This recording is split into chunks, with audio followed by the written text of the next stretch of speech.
चुनाव प्रचार के बीच सामने आए गृह मंत्री अमित शाह की ये फर्जी वीडियो। एक्शन में दिल्ली पुलिस आई, दिल्ली से लेकर तेलंगाना असम तक कार्रवाई। आरक्षण को लेकर गृह मंत्री के फर्जी वीडियो पे केस दर्ज। तेलंगाना के सीएम रेवंत रेड्डी को दिल्ली पुलिस ने 1 मई को तलब किया, फोन साथ लाने के लिए भी कहा गया। एडिटेड वीडियो जिन जिन सोशल मीडिया प्लेटफॉर्म्स में पोस्ट किया गया है उनको दिया जाएगा नोटिस। वीडियो शेयर करने वाले कांग्रेस पदाधिकारियों से भी होगी पूछताछ। असम के सीएम हेमंत बिस्वा शर्मा ने सोशल मीडिया पे जानकारी दी। कहा, गृह मंत्री शाह से जुड़े फर्जी वीडियो के मामले में रीतम सिंह नाम के शख्स को गिरफ्तार किया गया है। वीडियो फर्जी तरीके से तैयार किया गया है। वीडियो में शाह एसटी और ओबीसी आरक्षण खत्म करने की बात करते हुए दिखाई दे रहे हैं। कर्नाटक के बागलकोट में प्रधानमंत्री मोदी ने रैली की। प्रधानमंत्री ने फेक वीडियो का मुद्दा उठाया। प्रधानमंत्री ने कहा, मेरी आवाज में ही नहीं, अमिताभ बच्चन की आवाज में भी फेक वीडियो डाला गया। एफआईआर होने पे लोग पकड़े गए। प्रधानमंत्री मोदी ने कहा, चुनाव से पहले हार मान चुके लोग फेक वीडियोज का सहारा ले रहे हैं। प्रधानमंत्री की लोगों से अपील, सोशल मीडिया में फेक वीडियो दिखाने पे फौरन जानकारी दें, सख्त कार्रवाई होगी। कि कोई भी फेक वीडियो आपको नजर आए, आप पुलिस को जानकारी दो, हमारी पार्टी को जानकारी दो, कानूनी लोगों पर कार्रवाई होगी। महाराष्ट्र के दौरे पर प्रधानमंत्री मोदी। सोलापुर में प्रधानमंत्री मोदी ने विपक्ष में निशाना साधा। प्रधानमंत्री ने कहा, कांग्रेस अपने कलंकित इतिहास के बाद भी सत्ता हथियाने का सपना देख रही है। कलंकित इतिहास के बाद भी कांग्रेस फिर से देश की सत्ता हथियाने का सपना देख रही है। इंडिया गठबंधन पे प्रधानमंत्री ने प्रहार किया। कहा, पहले की 2 चरणों में इंडिया गठबंधन का डिब्बा गोल हो चुका है। इन्हें अंदाजा ही नहीं कि पहले 2 चरण के चुनाव में ही इंडी अगाड़ी का डिब्बा गोल हो चुका है। महाराष्ट्र से पहले कर्नाटक में प्रधानमंत्री की रैली। बागलकोट में प्रधानमंत्री मोदी ने बीजेपी के लिए वोट मांगा। प्रधानमंत्री मोदी ने कांग्रेस पर निशाना साधा। कहा, कांग्रेस का काम सिर्फ देश को लूटना। कांग्रेस ने कर्नाटक का खजाना खाली किया। कि कहां से वसूली हो, खजाने में पैसा आए और उसको लूटकर अपनी तिजोरी भरें। रैली में लोगों को संबोधित करते हुए प्रधानमंत्री ने कहा, कांग्रेस आई मतलब तबाही लाई। प्रधानमंत्री ने लोगों से वोट देने की अपील की। कहा, आपका एक वोट मोदी को मजबूती देगा। गुजरात के पाटण में राहुल गांधी ने रैली की। उठाया आरक्षण का मुद्दा। कहा, बीजेपी के लोग कहते हैं आरक्षण कर देंगे खत्म, फिर बयान देते हैं हम आरक्षण के खिलाफ नहीं। बीजेपी के लोग कहते हैं हम आरक्षण को खत्म कर देंगे और फिर बयान आते हैं नहीं, हम आरक्षण के खिलाफ नहीं हैं। राहुल गांधी ने बीजेपी का निजीकरण नीति और अग्निवीर भर्ती को बताया आरक्षण खत्म करने का तरीका। राहुल ने कहा, चुनाव में 2 विचारधारों की जंग है। आरएसएस, बीजेपी लोकतंत्र और संविधान खत्म करना चाहते हैं, हम उसे बचाना चाहते हैं। राहुल बोले, प्रधानमंत्री मोदी चाहते हैं 20 से 22 लोग मिलकर देश चलाएं। कहा, 70 करोड़ हिंदुस्तानियों के पास है जितना धन, उतना सिर्फ इन 20 लोगों के पास। बिहार के झंझारपुर में गृह मंत्री अमित शाह ने चुनावी रैली की। इंडिया गठबंधन पे जम के निशाना साधा। अमित शाह ने कांग्रेस को बताया आरक्षण विरोधी। बोले, कांग्रेस ने किया था मंडल कमीशन के लागू होने का विरोध। और जब मंडल कमीशन इम्प्लीमेंटेशन होने लगा, अमल होने लगा, तो उसका विरोध करने का काम भी कांग्रेस पार्टी ने किया। और अमित शाह ने पिछड़ा वर्ग की बात करते हुए कहा, बीजेपी एनडीए ने ओबीसी से आने वाले मोदी को सबसे सफल प्रधानमंत्री बनाया। मैं गर्व से कह सकता हूं भारतीय जनता पार्टी और एनडीए ने सबसे सफल प्रधानमंत्री पिछड़ा वर्ग समाज से मोदी जी को बनाने का काम भारतीय जनता पार्टी। आरक्षण वाले राहुल गांधी के बयान पर अनुराग ठाकुर ने पलटवार किया, कहा कांग्रेस ने मारा एससी, एसटी, ओबीसी का हक। अनुराग ठाकुर ने कहा जहां जहां बनी कांग्रेस की सरकार वहां वहां एससी, एसटी और ओबीसी का हक छीनकर मुस्लिमों को दिया। शिवसेना शिंदे गुट के उम्मीदवार राहुल शोवाले के पक्ष में रैली, नजर आए राज ठाकरे, प्रधानमंत्री मोदी के तीर कमान वाले पोस्टर।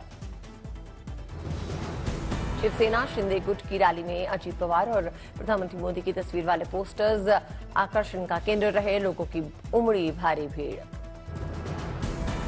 पश्चिम बंगाल के बर्दवान में लाठी लेकर प्रचार करने निकले दिलीप घोष, बोले चोर लुटेरों को भगाने की जिम्मेदारी मेरी।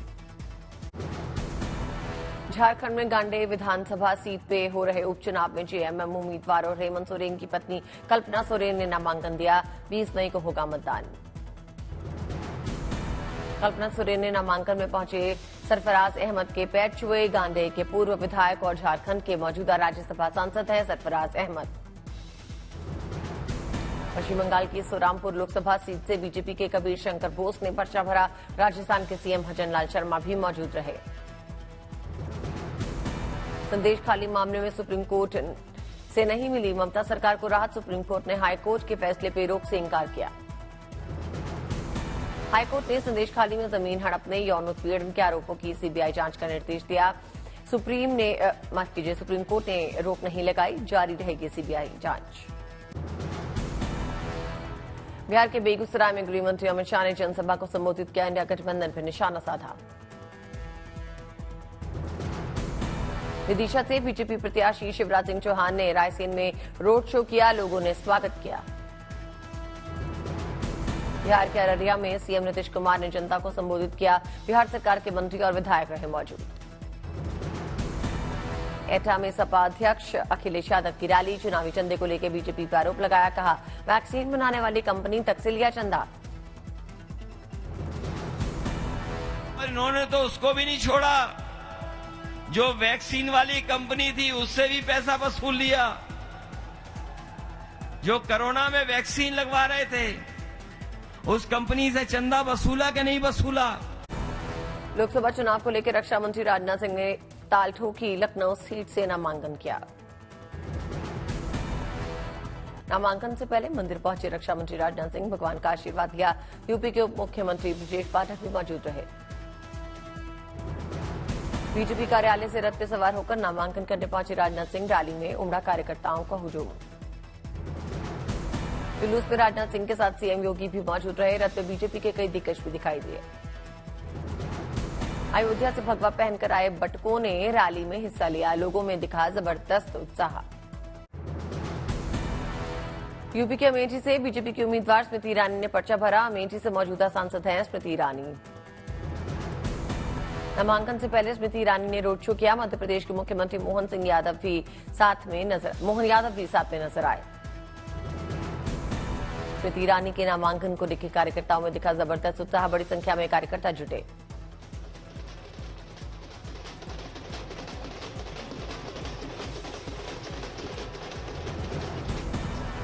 स्मृति ईरानी के रोड शो में डीजे पर झूमे कार्यकर्ता, रोड शो के दौरान स्मृति ईरानी ने कार्यकर्ताओं को संबोधित किया। सारण से आरजेडी उम्मीदवार रोहिणी आचार्य ने दाखिल किया नामांकन, लालू परिवार भी मौजूद रहा। पुरी में बीजेपी उम्मीदवार संबित पात्रा ने भरा लोकसभा उम्मीदवारी का पर्चा, नामांकन से पहले किया भव्य रोड शो। चुनावी रथ पे सवार होकर नामांकन केंद्र तक पहुंचे संबित पात्रा, कार्यकर्ताओं में दिखा जबरदस्त उत्साह। ठाणे में शिवसेना उद्धव पार्टी के उम्मीदवार राजन विचारे ने भरा नामांकन, साथ में आदित्य ठाकरे भी मौजूद रहे। शिवहर से एनडीए उम्मीदवार लवली आनंद ने पर्चा दाखिल किया, बाहुबली आनंद मोहन की पत्नी है लवली आनंद। बेंगलुरु से कांग्रेस की महिला विंग ने जेडीएस नेता प्रज्वल रेवन्ना के खिलाफ विरोध प्रदर्शन किया, जमकर नारे लगाए। यूपी के प्रयागराज में संगम किनारे चुनावी कर्मी बोट चालकों ने प्रधानमंत्री मोदी के तीसरी बार जीत की उम्मीद जताई। मैनपुरी में समाजवादी पार्टी के प्रत्याशी डिंपल यादव के चुनाव प्रचार में जुटा पूरा परिवार। समर्थन में बेटी अदिति के बाद उतरी बहन पूनम रावत। असम में पूरी तरह चुनावी रंग में डूबे नजर आए मुख्यमंत्री हेमंत बिस्वा शर्मा। कोकराझार में सहयोगी दल के उम्मीदवार के लिए मांगा समर्थन। कोकराझार में भारी बारिश के बीच मुख्यमंत्री बिस्वा शर्मा ने जबकि डांस किया। एको ए बार मोदी सरकार धुन पे लोगों ने उनका साथ दिया।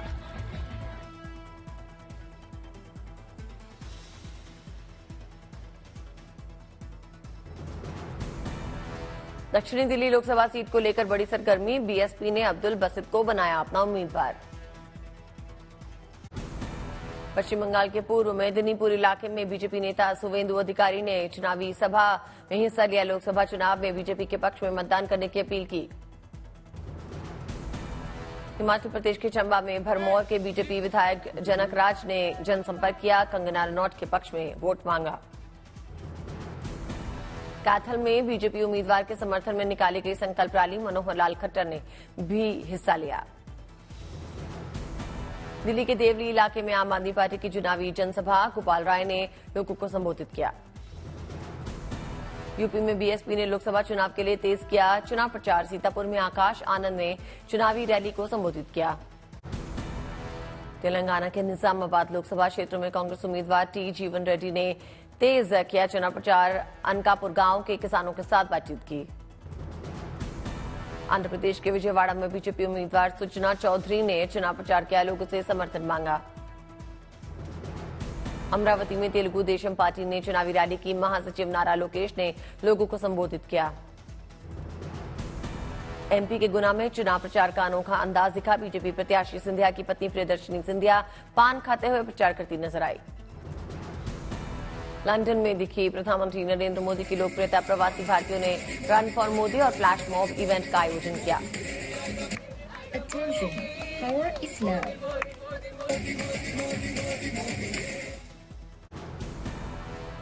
ईडी ऑफिस की सुरक्षा को लेकर बड़ी खबर। सीआईएसएफ को रेगुलर बेसिस पे तैनात किया जाएगा। ईडी ऑफिस और उनके अधिकारियों पर बढ़ रहे खतरे को देखते हुए लिया गया है फैसला। गृह मंत्रालय ने जारी किया है आदेश। सबसे पहले कोलकाता, रांची, रायपुर, मुंबई और जालंधर के ईडी दफ्तरों में सीआईएसएफ की तैनाती। जयपुर और कोची के साथ साथ दूसरी जगहों पर सुरक्षा बढ़ेगी। भोजशाला के सर्वेक्षण के लिए एएसआई ने मांगा और वक्त मुस्लिम पक्ष ने लगाया खुदाई का आरोप। ऐतिहासिक भोजशाला में 39वें दिन भी एएसआई का सर्वे। आधुनिक उपकरणों से गहनता से की जा रही है जांच। सोनमर्ग के सरवर इलाके में लैंडस्लाइड। जंगल वाले इलाके में हिमस्खलन से कोई नुकसान नहीं। श्रीनगर में भारी बारिश जारी। बारिश के कारण भूस्खलन। जम्मू श्रीनगर हाईवे बंद। मैदानी इलाकों में बारिश और ऊपरी इलाकों में बर्फबारी से घाटी में सर्दी की वापसी हुई। निचले इलाकों में बारिश का पानी भरा। बागेश्वर के बैजनाथ में जंगल में लगी भीषण आग। वन संपदा को भारी नुकसान। आग बुझाने की कोशिश जारी।